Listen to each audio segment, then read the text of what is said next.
Welcome to Your Future Starts Now, the go-to podcast for extraordinary women who are ready to step into their next chapter with authentic confidence. I'm your host, Gia Lacqua, empowerment coach, motivational speaker, children's book author, and girl mom.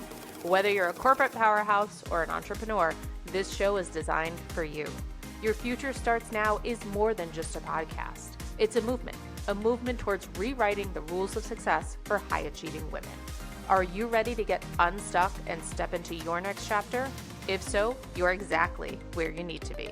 Your future starts now. Welcome to Your Future Starts Now. I'm your host, Gia Lacqua. Welcome back, and thank you so much for joining us today. We are tackling a topic on today's episode that is near and dear to my heart, and I know that so many of us struggle with, and that is the never enough phenomenon. It's the nagging feeling that no matter what we do, no matter how much we achieve or how hard we work, it's never quite enough. And if you've ever felt this way, you're not alone. And this episode is for you. So let's start with what is the never enough phenomenon. So what do we mean when we say that? At its core, it's the persistent underlying belief that no matter how much you accomplish, it's never sufficient.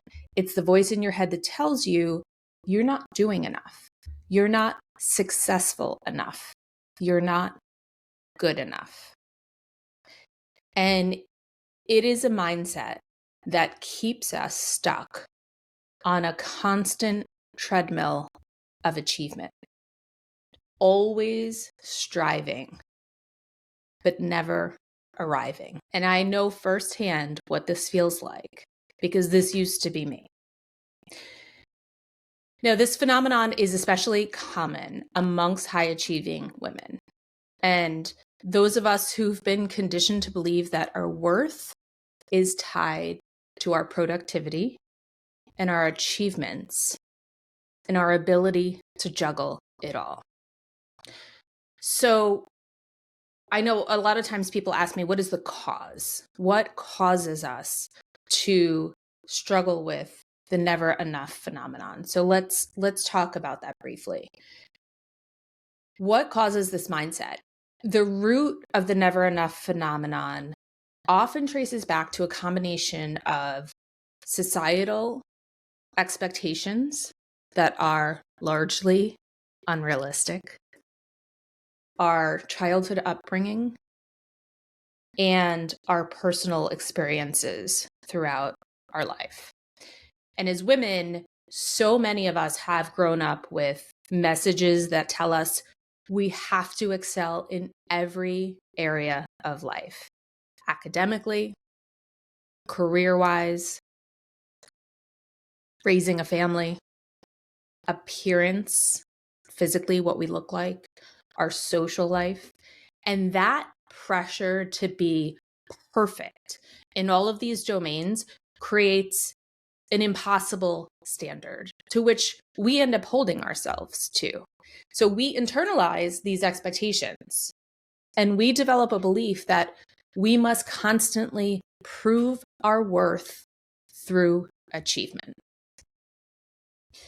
Then on top of that, of course, there's more. There's the issue of comparison, right? In the world we live in today, it's inevitable between social media and daily interactions. This amplifies this feeling tenfold because we're constantly bombarded with images, messages, and stories of other people's successes, leading us to feel like we're falling short, even when we are doing more than enough.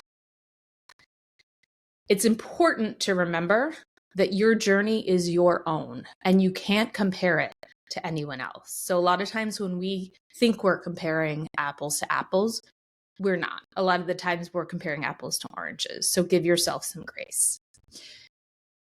So the next thing I want to talk about is how does the never enough phenomenon manifest? How does it show up in life?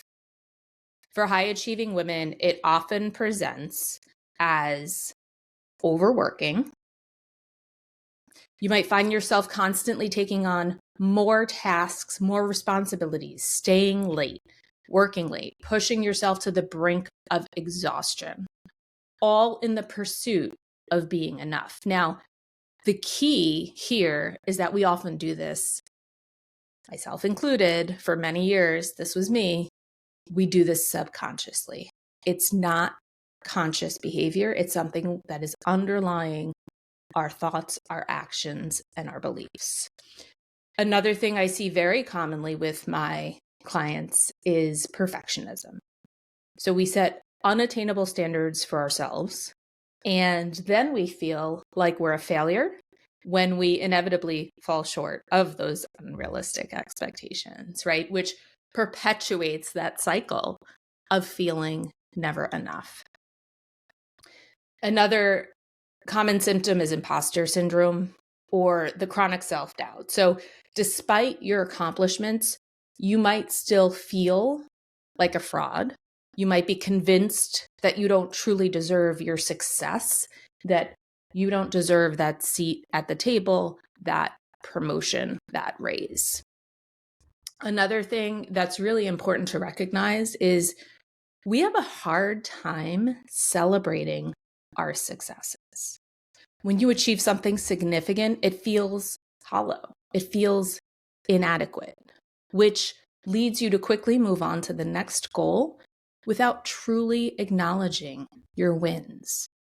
So I encourage you to take a moment, acknowledge, and really celebrate your accomplishments, no matter how big or how small.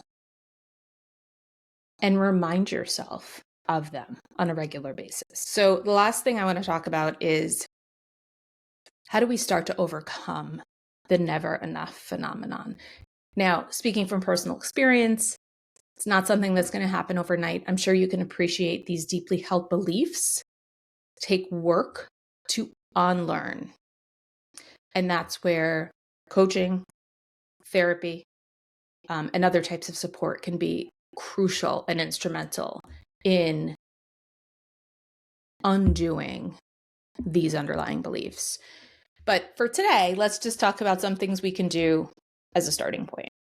So overcoming the never enough phenomenon really requires a shift in perspective. It's a shift in your mindset. And it's also a commitment to redefining what success and fulfillment means to us. Because so often we take on other people's definition of success and we let other people dictate what should be fulfilling to us as high achieving women. And then when we realize we've achieved those things, but we're not feeling fulfilled and we're not feeling successful, we wonder why. So I would say recognize and challenge the belief. The first step really is awareness of the mindset and question its validity. Ask yourself, is this belief serving me or is it holding me back?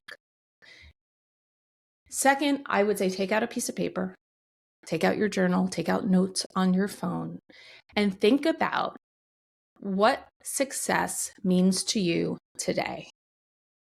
What does it look like to you today? What does it look like to you in the future? Redefine success on your own terms. Take the time to sit down and really think about what success truly means to you, not based on the external expectations, but based on your values, based on your passions, based on your wants and your needs. And I want you to remember that success is not just about the achievements and the accomplishments, but it's also a state of mind. It's about how you feel and who you are and how you show up every day. Next thing I would say is practice self-compassion, right? This is the give yourself grace, be kinder to yourself. We would never talk to our friends or family the way we talk to ourselves. So recognizing that you are human, not a machine, celebrate your achievements, no matter how small, allow yourself to rest and recharge. Next, set boundaries. And this is a hard one for many of us, but we need to learn to say no and protect not just your time and your schedule, but your energy. Prioritize what matters most to you and let go of the need to have to do it all, right? Because when we can focus on the things that truly matter, we can show up as the person we want to be. Lastly, I would say seek support. Surround yourself with a network with people who uplift and encourage you, who are of the same mindset, whether it's a mentor, a coach, friends, a network, supportive community. Having others who understand your journey can make such a huge difference. So, as we discussed, the never enough phenomenon is deeply ingrained, but it's not insurmountable. And so by recognizing it, by challenging it, and by redefining what success means for you, you can break free from the constant striving and start living a life that is truly fulfilling. And remember, you are already enough, just as you are. So it's time to stop chasing perfection and start embracing your worth. I want to thank you for joining me on this episode of Your Future Starts Now. If you found this conversation helpful, please share it with a friend who might need to hear it. And don't forget to subscribe so you don't miss our upcoming episodes, where we'll continue exploring ways to thrive as high-achieving women. Until next time, your next chapter is waiting. Take care. That concludes another empowering episode of Your Future Starts Now. Before we wrap up, I want to thank this incredible community of high-achieving women. Your energy, resilience, and commitment to growth are the driving force behind what we do. If you enjoyed today's episode, please rate it, leave a review, and don't forget to subscribe so you never miss an episode. Your feedback fuels our mission to empower high-achieving women just like you. And of course, share Your Future Starts Now with the extraordinary women in your life who are also on a journey of healing and empowerment. Connect with us on social media, share your thoughts, let us know what topics you'd like to explore in future episodes. Stay connected on Instagram at Gia Lacqua. I encourage you to carry the energy of this conversation into your day and keep on supporting the incredible women around you. Until next time, remember, your next chapter is waiting.